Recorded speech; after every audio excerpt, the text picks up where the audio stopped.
తస్మాత్ జాగ్రత్తగా వ్యవహరి. ఈ పూజా మందిరం ఇక్కడ పెట్టడం వలన వచ్చేటువంటి నష్టం ఏమిటంటే అనుగ్రహించవలసిన దేవతలు ఆగ్రహిస్తారు. ఈ పూజకి ప్రతిఫలం దక్కదు. నార్త్ ఫేసింగ్ హౌస్కి సంబంధించినటువంటి శాంపుల్ ప్లాన్.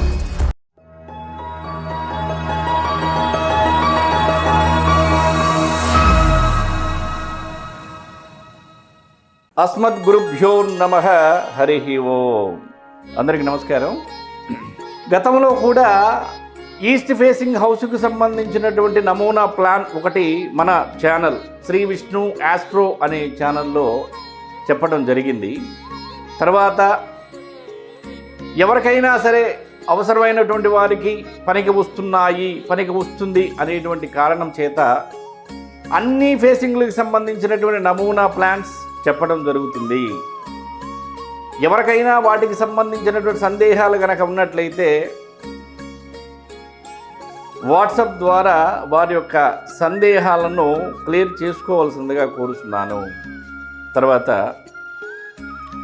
ఈరోజు మనం తెలుసుకునేటువంటి వీడియో నార్త్ ఫేసింగ్ హౌస్కు సంబంధించినటువంటి శాంపిల్ ప్లాన్. నార్త్ ఫేసింగ్ అయినప్పుడు ఏ విధంగా మనం నిర్మాణం చేసుకోవచ్చు అనేటువంటి అంశాన్ని ఈరోజు మనం తెలుసుకునేటువంటి ప్రయత్నం చేద్దాం. తూర్పు, పడమర, ఉత్తరం, దక్షిణం, ఈశాన్యం, నైరుతి, ఆగ్నేయం, వాయువ్యం. ఇది కంప్లీట్గా ఉత్తరం మెయిన్ రోడ్. ఉత్తరం రోడ్డు ఉంది. ఉత్తరం ఫేసింగ్ 2 బెడ్రూములు, 1 కిచెన్, హాల్, ల్యాండింగ్. బెడ్రూమ్కి సంబంధించి అటాచ్డ్ బాత్రూమ్, ఈ బెడ్రూమ్కి సంబంధించి అటాచ్డ్ బాత్రూమ్ ఇవ్వటం జరిగింది. ఇది మనం వాష్ ఏరియా కూడా పెట్టుకోవచ్చు. వాష్ ఏరియా ఇదంతా హాల్, కిచెన్. పూజా మందిరం శంకుస్థాపన చేసిన దగ్గరే ఉత్తర భాగం, తూర్పు భాగం, ఈశాన్య భాగంలో రావటం సదా శ్రేయస్కరం. ఈ ఉత్తరం ఫేసింగ్కి సంబంధించి సెప్టిక్ ట్యాంక్స్ ఉత్తర వాయువ్యంలో ల్యాండింగ్ కింద రావచ్చు. ల్యాండింగ్ కింద ఉత్తరం ఫేసింగ్కి సంబంధించి ల్యాండింగ్ కింద సెప్టిక్ ట్యాంక్స్ రావచ్చు. తర్వాత ఈ ల్యాండింగ్ పెరగకుండా భూమి లెవెల్ పార్టీషన్ చేయండి. ఇంతవరకు చేస్తే ఉత్తర వాయువు ల్యాండింగ్తో పెంపు కాదు, పర్ఫెక్ట్గా ఉంటుంది. ఇక్కడ మీరు కార్ పార్క్ చేసుకోవచ్చు, బైక్ పార్క్ చేసుకోవచ్చు, ఏదైనా పార్క్ చేసుకోవచ్చు. చాలామంది చేసేటువంటి తప్పు ఏమిటంటే బెడ్రూమ్ ఇక్కడ దాకా ఉందనుకోండి, ఈ బాత్రూమ్ ఇటు కొడుతుంటారు.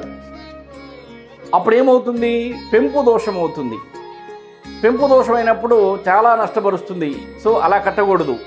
బెడ్రూమ్ ఇదైనప్పుడు బెడ్రూమ్ లోపల అటాచ్డ్ బాత్రూమ్ ఉండాలి. అది నైరుతి భాగం కావచ్చు, పడమర భాగం కావచ్చు, వాయువ్య భాగం కావచ్చు, ఆగ్నేయ భాగం కావచ్చు. ఈశాన్యం కాకుండా మరలా నైరుతిలో కట్టినా, వాయువ్యంలో కట్టినా, ఆగ్నేయంలో కట్టినా కొన్ని నియమాలు ఉన్నాయి ఎత్తు పల్లాలకు సంబంధించి. అవి కూడా మనం చూసుకోవాలి. సో ఇది దోషం లేదు, ఇది perfect. Bedroom, attached bathroom, wash area, 2వ bedroom, attached bathroom, kitchen, hall, పూజా మందిరం. మనకి ఉత్తరం ఫేసింగ్ కనుక వర్గు ప్రకారం సింహద్వారం రానప్పుడు తూర్పు సింహద్వారం పెట్టుకొని తూర్పు ఫేసింగ్గా కూడా మనం నిర్మాణం చేసుకోవచ్చు. ఈ ల్యాండింగ్ ఆగ్నేయంలో కూడా వేసుకోవచ్చు.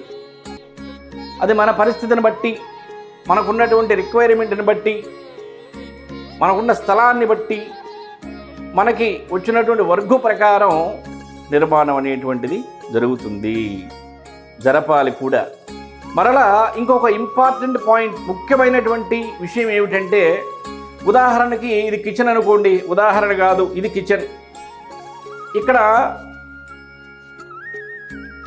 కిచెన్ ప్లాట్ఫామ్ వస్తుంది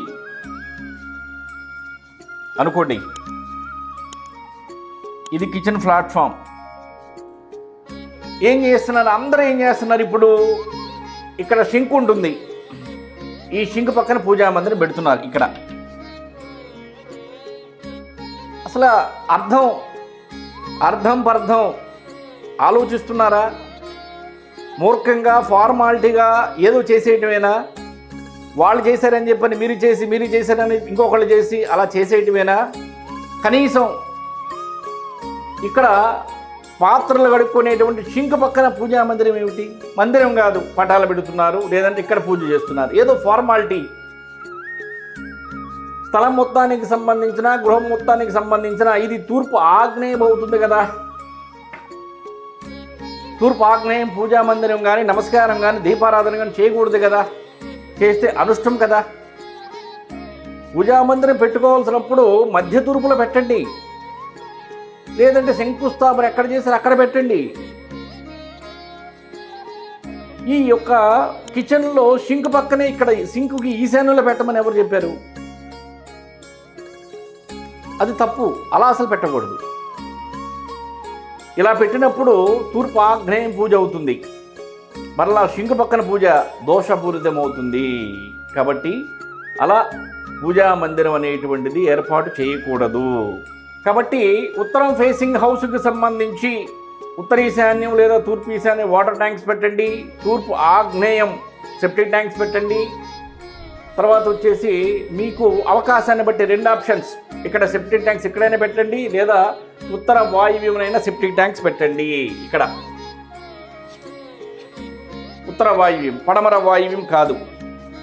తర్వాత ఈ విధంగా కూడా మీరు ఉత్తరానికి సంబంధించినటువంటి ప్లాన్ చేసుకోవచ్చు. ఇవి డోర్స్ గమనించండి, ఇక్కడ పార్టీషన్ కంప్లీట్గా జరిగింది, బాత్రూమ్ బెడ్రూమ్ లోపలే ఉంది, బయట రాలేదు. ఈ పూజా మందిరం ఇక్కడ పెట్టడం వలన వచ్చేటువంటి నష్టం ఏమిటంటే అనుగ్రహించవలసిన దేవతలు ఆగ్రహిస్తారు, మీ పూజకి ప్రతిఫలం దక్కదు. మీరందరూ తెలుసుకుంటారని ఈ పాయింట్ చెప్తున్నాను.